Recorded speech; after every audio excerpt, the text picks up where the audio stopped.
duas boas-vindas a você que está chegando aqui no canal para mais uma leitura da Bíblia. E que satisfação imensa é poder receber você aqui hoje. Eu espero que essa leitura de hoje te traga, além de conhecimento, muita paz, muita tranquilidade para seu coração, que você possa relaxar, que você possa descansar tranquilamente na paz do Senhor. Nos últimos vídeos nós temos visto a história de Jó e hoje vamos dar continuidade lendo mais alguns pedaços dessa história linda de fé, de paciência, de confiança em Deus, que é a história de Jó, tá certo? Então hoje nós vamos dar continuidade lendo a partir do capítulo 8 até o capítulo 10. Na descrição eu vou deixar o link para que você possa olhar o vídeo anterior e que você possa também ir passeando em outros vídeos, tá bom? Então, mais uma vez eu agradeço a sua presença aqui e vamos finalmente à leitura. Lembra que nos outros vídeos eu comentei várias vezes que Jó, quando eu estava passando por aquela dificuldade muito grande de ter perdido todos os seus bens e também todos os seus filhos, vieram 3 amigos dele ao encontro dele. Esses 3 amigos passaram uma semana sem falar nada e de repente, depois de uma semana, resolveram falar. A fala deles mais que pesava para Jó do que ajudava. E hoje, o segundo amigo de Jó resolveu falar, o amigo chamado Bildade. Primeira fala de Bildade. Então Bildade, o suíta, tomou a palavra e disse: até quando você falará estas coisas? E até quando as palavras da sua boca serão como um vento impetuoso? Será que Deus perverteria o direito? Será que o Todo-Poderoso perverteria a justiça? Se os seus filhos pecaram contra ele, também ele os entregou ao poder da transgressão que cometeram. Mas, se você buscar a Deus e pedir misericórdia ao Todo-Poderoso, se você for puro e reto, Ele sem demora despertará para ajudá-lo e restaurará a justiça da sua morada. O seu primeiro estado parecerá pequeno comparado com a grandeza do seu último estado.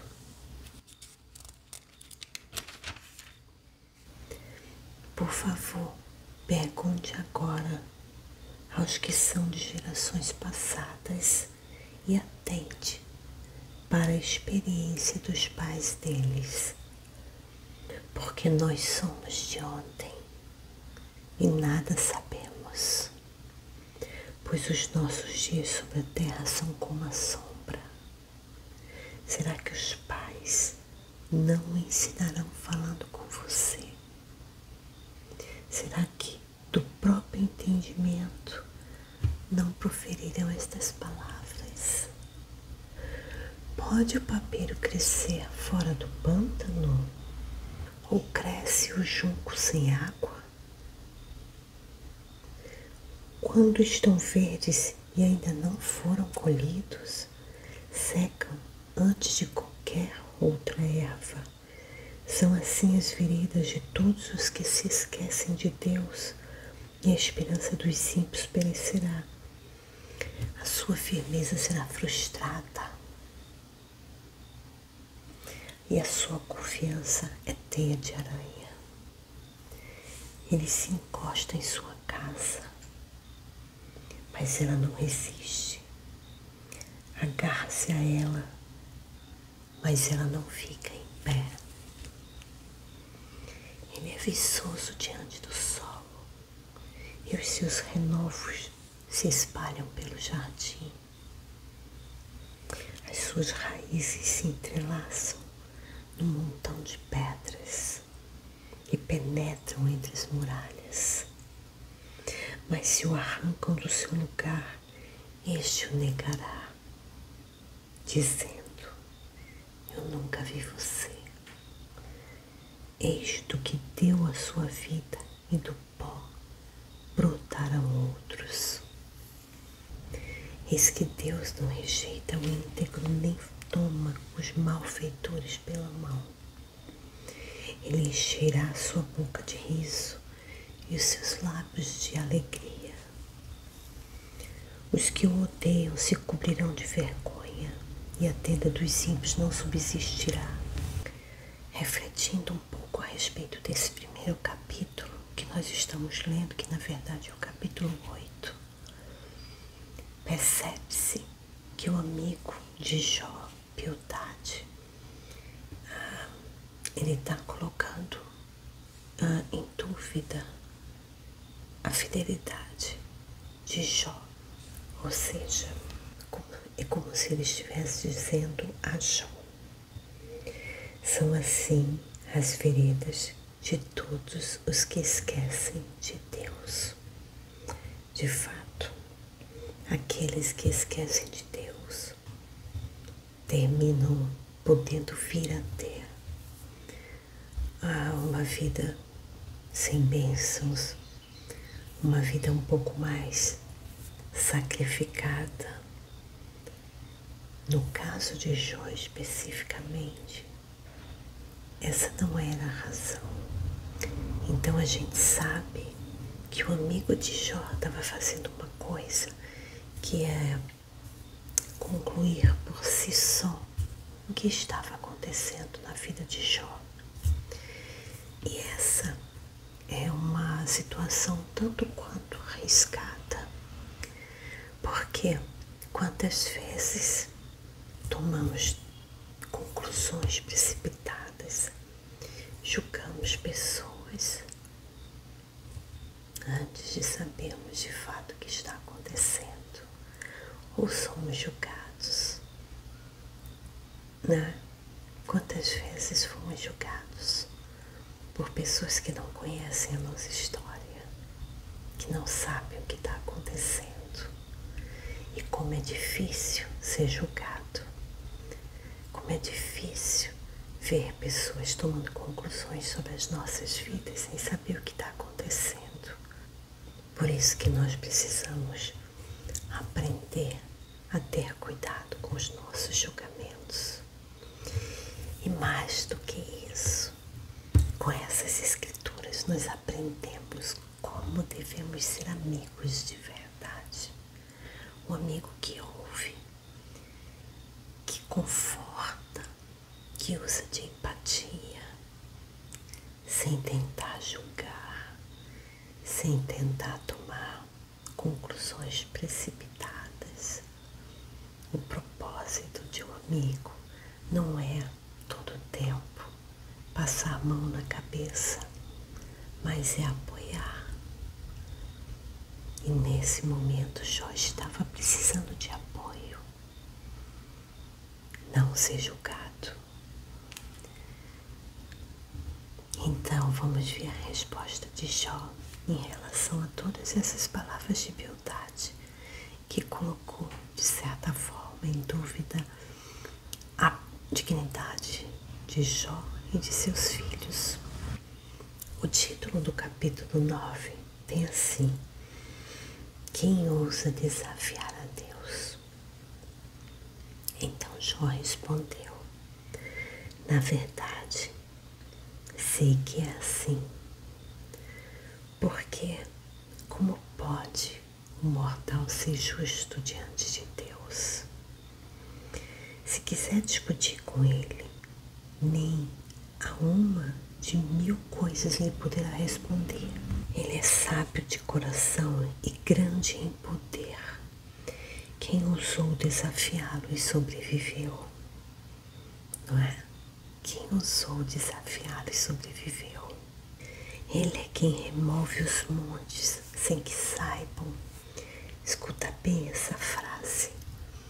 Ele é quem remove os montes sem que saibam.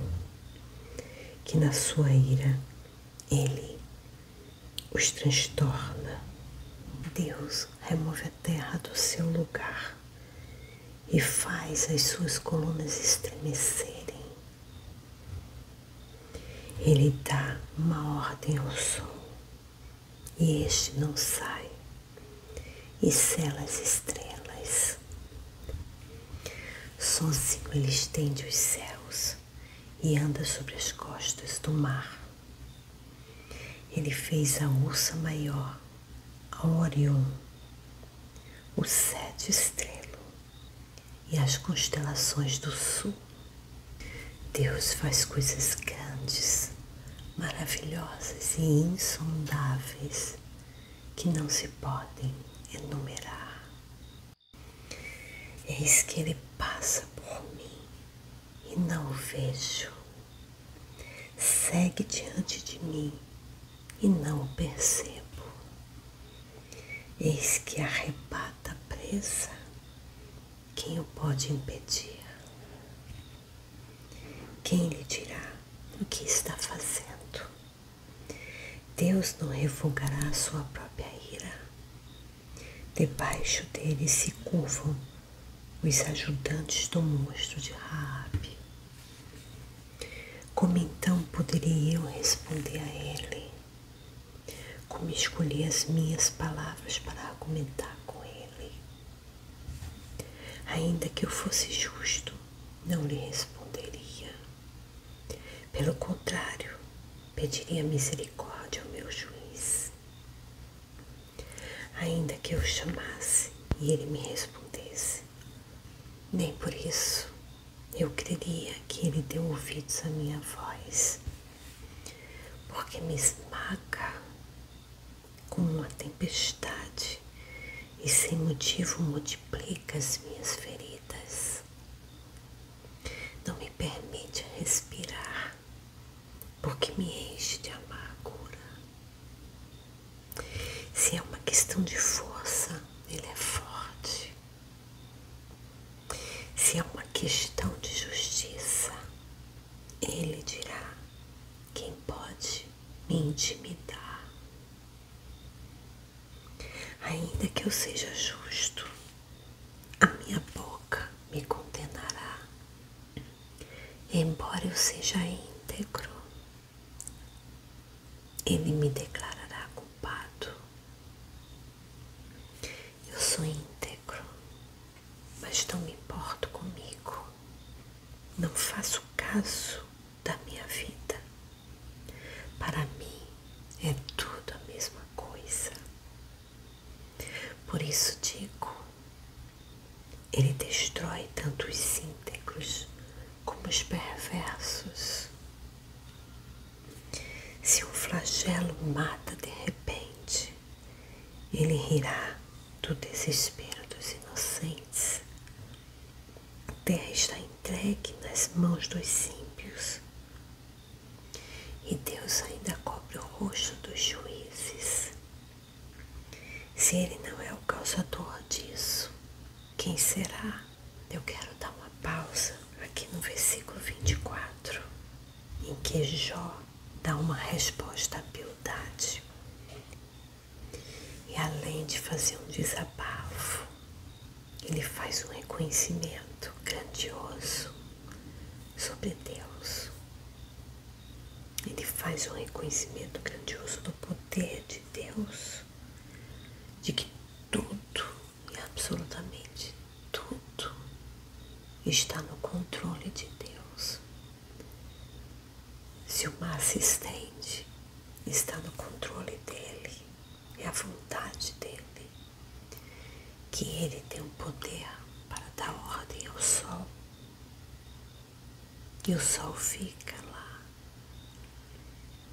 Ele tem poder para criar as constelações, e as constelações ficam conforme a vontade de Deus, que ele pode remover montes, que ele pode remover as montanhas da minha vida e da tua vida,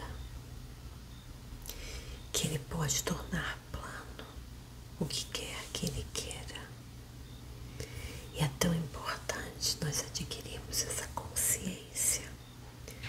de que absolutamente tudo só acontece conforme a vontade de Deus, porque Ele é todo poderoso.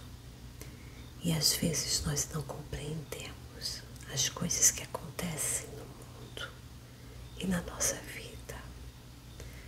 Deus está no controle de todas as coisas, mas é muito, muito importante refletirmos que nós temos o livre-arbítrio e que as nossas escolhas nos levam por caminhos estes que talvez não tenhamos pensado em passar algum dia até tomarmos algumas escolhas. Então Deus está no controle de todas as coisas, sim, mas as nossas escolhas determinam muito do que pode vir a acontecer em nossas vidas. Nós devemos sempre buscar a inspiração divina quando tomamos as decisões para as nossas vidas e confiarmos que Ele sempre nos dirigirá pelo melhor caminho. Continuando, os meus dias são mais velozes do que um corredor. Fogem sem ter visto a felicidade. Passam com barcos de junco, como uma águia que se lança sobre a presa. Se eu disser, vou esquecer a minha queixa, deixarei o meu ar triste e ficarei contente. Ainda assim, todas as minhas dores me apavoram, porque bem sei que não me considerarás inocente. Eu serei condenado, porque, pois, trabalho em vão, ainda que me lave com água de neve e purifique as minhas mãos com sabão.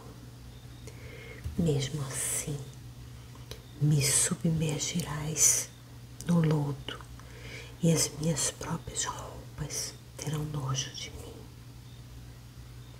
Porque Ele não é ser humano como eu, a quem eu respondo se formos juntos ao tribunal. Não há entre nós árbitro que ponha a mão sobre nós dois. Que Ele tire a sua vara de cima de mim e que o seu terror não me amedronte. Então falarei sem o temer, do contrário, eu não estaria em mim. Estou cansado de viver, darei livre curso à minha queixa, falarei da amargura da minha alma, pedirei a Deus, não me condenes. Faze-me saber o que tens contra mim.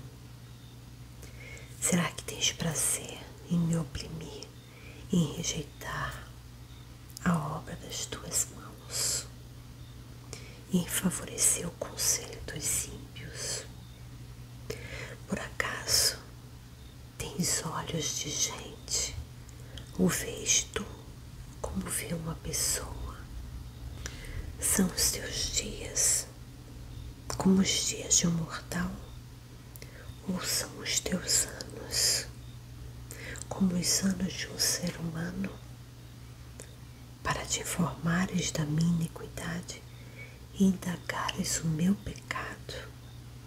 Bem sabes que eu não sou culpado, todavia não há ninguém que possa me livrar da tua mão. As tuas mãos me plasmaram e me fizeram, porém agora queres destruir-me. Lembra-te de que me formaste como um barro e agora queres reduzir-me a pó. Por acaso não me derramastes como leite e não me coalhastes como queijo. De pele e carne me vestiste, e de ossos e tendões me tecestes. Tu me destes vida e bondade, e o teu cuidado guardou meu espírito. Mas ocultaste essas coisas do meu coração, e agora sei que este era o teu plano. Se eu pecar, tu me observas, e da minha iniquidade não me perdoarás. Se for iníquo, ai de mim, e se for justo, não ouso levantar a cabeça. Pois estou envergonhado e olho para a minha miséria, porque se levanto a cabeça, tu me caças como um leão feroz, e de novo revela o teu poder maravilhoso contra mim. Renovas contra mim as tuas testemunhas e multiplicas contra mim a tua ira. Males e lutas se sucedem contra mim, porque me tirastes do ventre da minha mãe. Eu deveria ter morrido antes que um olho me visse. Teria sido como alguém que nunca existiu, e já do ventre teria sido levado à sepultura. Nossa, não são poucos os meus dias. Cessa, pois, e deixa-me em paz, para que, por um pouco, eu tome alento, antes que eu vá para o lugar do qual não voltarei, para a terra das trevas e da sombra da morte, terra de escuridão, de trevas profundas, terra de sombra da morte e do caos, onde a própria luz é como a escuridão.